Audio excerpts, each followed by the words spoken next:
2 players made it this far, $50,000 to be split between them, and IEM World Championship glory. Of course, you heard it right, ladies and gentlemen. This is game number 2 of EGPuMa versus SKMC from the IEM Season 6 World Championship Finals. This prize pool here for the champion is 35 grand. And this is a best of 5 series, and of course, as I always do say, check out game number 1 before listening to this next second. MC took game 1, quite decisively so, as Puma kind of faked the proxy barracks and lifted it off, brought it back, and just was forced to bring SCVs up to hold off against some early Sentry Stalker Zealot pressure from MC, who later transitioned into just the Protoss Death Ball and delivered swift victory to himself, Jesus, to himself in defeating Puma in this Korean v Korean matchup here, a TvP. So this is going to be game number 2 now, with Puma opting for the supply depot, has his SCV on patrol there prior to getting the barracks. So now MC again is going to go for the gateway, as is quite traditional among Protoss versus Terran. They don't have to worry too much about walling and can just kind of play aggressively, I would say. The Terran player always against Protoss just has to watch out for his opponent's tech and try to get some harasses off of his own. As we saw, MC didn't even have to harass. He was hitting Puma's natural, the fast CC there, was hitting it hard with some Sentry Stalker Zealots, and Puma just did not have enough because he had that faked proxy barracks, and he lost so many. I believe it was 20 SCVs in that initial engage there. So it is going to come down to some scouting here. I'm sure MC will need to see all of what is going on here. He is looking and notices the barracks, so everything is somewhat traditional at this point, and Puma's probably going to see the gateway side core as well. Both of these players, of course, ever talented, just bringing it here to the top of the IEM Season 6 World Championship held in Hanover. So, by the way, in my dual catcom, as I did say, I'll be bringing you a semi-final game from the IEM Season 6 Kiev qualifier playoffs that will be between Dimaga and Kas, which promises to be pretty exciting. 2 very good players there as well. So, again, both of our players just going about their regular builds, and this Probishcraft, poor lad, gonna have to face his fate, and accept his doom here on Cloud Kingdom. ESL Cloud Kingdom, my apologies there. Again, forgetting to bring you the map. A sweet new map added to the rotation just about, I would say, a season ago. Yeah, and it's very, I believe it was community designed, so glad to see the Blizzard is keeping in touch with their community and allowing them to make fantastic maps as such. Extremely well lit too. It even makes the graphics quality look higher than it really is with this mineral shadowing. Anyway, we do have the fast command center again here with the bunker. This time though, Puma is going to have an established barracks, so he should be able to hold off against whatever MC throws his way, and MC has not seen any of this, so I'm not sure if he's going to anticipate it. Probably going to bring a Scout Zealot or Stalker, unless he's parking one of them or both of them on the Zelnaga, and so another Stalker streaming out of the gateway here. With Protoss players, it always varies how many units they build out of their initial gateway. For me, I only go for the Scout Zealot. I know that is a lot less than what I should be doing, but it's just what I wind up doing pre-warp gate tech. I don't know why. I guess you could call me lazy and susceptible to early Zerg pressure, which Zerg is my worst win rate, so perhaps it is that. Now these 3 units here conjoining at the natural, and they do see the bunker again, so MC does know that Puma is up to no good with the fast expand and the bunker to hold it off.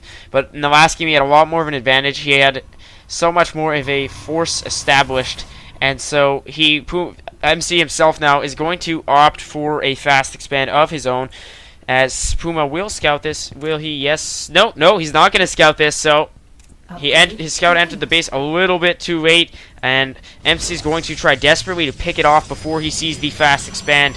Now, will Puma? Yes, he's going to see it, and so I guess MC just realizing that Puma had gone for the fast expand, and when the Terran goes for the fast expo, the Protoss can pull it off as well. My apologies if I've been mixing up the players' names. Sometimes I don't know why. MC and Puma are not even that close in resemblance, but it's just a tongue twister. And there is the Stalkers landing off a shot on the bunker. Neither of them have actually gotten any kills. They're just trying to lose some shields. But actually, one round of shots from these 4 Marines in the bunker can take almost half the Stalker's shield's health down. Well, shield's amount. So it does regenerate pretty fast after just a few seconds. But just something to take note of. So here's that large sentry force on the way here from MC, even though his opponent has teched up to siege tanks with a reactor 2 racks. MC could be able to inflict some punishment pre-siege tank.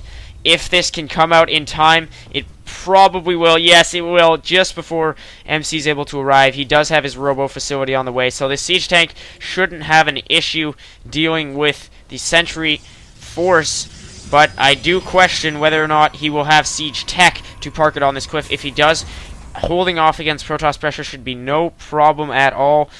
MC is reinforcing, and he has this proxy pylon here, so he's attempting to bottle up the Terran player. This could go either way, really. If Puma's able to breach MC's defenses, he will win the game, most likely.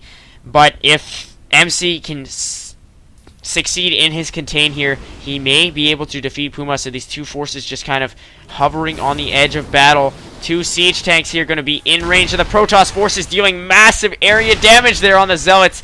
A lot of them lowered to low health. MC forced to pull out now.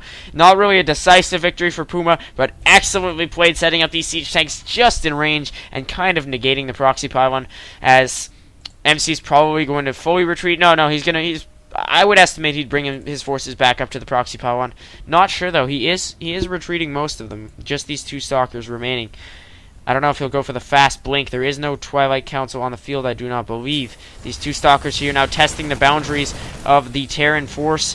The siege tanks are no longer sieged up though, so 2 more warping in. So I thought MC might go for the fast blink tech and just warp into the Terran base, but he has not done any such move. We just have the Robo Bay with several mortals streaming out of his main with a couple more gateways. Actually, 3 more gateways. That is more than a couple. So he has that Robo Bay on the way.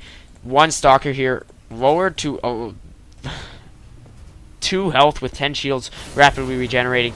And we do have weapons level 1 here from Puma. So with his stim packs now finally teching up to Marauders. And wow, I do have to say, a lot of upgrade tech here from Puma, and that could change the game. As you hear it in every commentary, and I bet it's become redundant, but it's true. Players often forget to upgrade, even the top Korean pros, as you see here. MC is getting his Colossi with his extended thermal lance, which is a nifty upgrade in itself, but he just does not have the ground weapons that Puma is researching, and that could be the deciding factor in a battle. When you're close in units, it's really those upgrades. We do have the starport, probably going to see some medevacs from Puma, maybe some drop play as he tried to go for, yes. So we have 2 medevacs there, a reactored starport, and now the scan there, eliminating the Protoss Observer. Very close in population here for these 2 players, and Puma is going to have to face down this Protoss force. Probably going to see some reinforcements. The factory is under siege. The lifted off factory just probably sitting there to absorb some Protoss fire. Moving over now. The siege tanks going to move up to the high ground, most probably to inflict some punishment on the forces below. No, they're just going to siege out by the bunker, and medevacs on their way now. So this is going to be a tight battle. It's going to come down to really the micro and the whether or not infantry weapons level 1 finishes in time, and or if these Vikings finish in time, as they do counter Colossi quite efficiently. So there is going to likely be some drop play here from Puma. He is moving these medevacs in, but there's going to also be the main push. The Colossus getting some kills, and SCV's running up here just to absorb some damage. These siege tanks getting so very many kills. 3, 3, and 2, racking up more and more as the battle goes on. This is going to be a pretty close one, but the Vikings are going to take out that Colossus. Not sure exactly how this one's going to go, as the drop force does arrive, letting their troops out. We have 2 battles going on at once. This could be very, very close. SCV surrounding a Zealot, Meanwhile, MC's forces doing considerable damage. Can they knock off this pylon that would unpower so much? They are going to go for it, and there we go. All of MC's production facilities fall into obscurity. This Colossus can no longer be produced, and that is the GG. Game over. Game number 2 ending in Puma's favor this time. So that is going to be 1-1 in our IEM World Championship Final Series. Well played on both parts.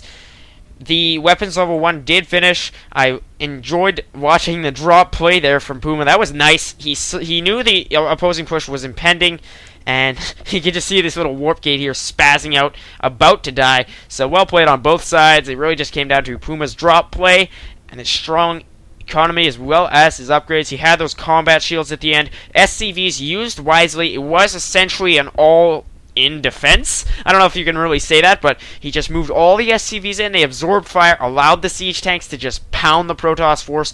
It was a close battle, but that's really what it came down to. As I mentioned before, the micro in the heat of the battle. Anyway, I will catch you guys in game number 3, which promises to be exciting as our series is now even. See you then. Hope you enjoyed the cast. Us77SC signing out.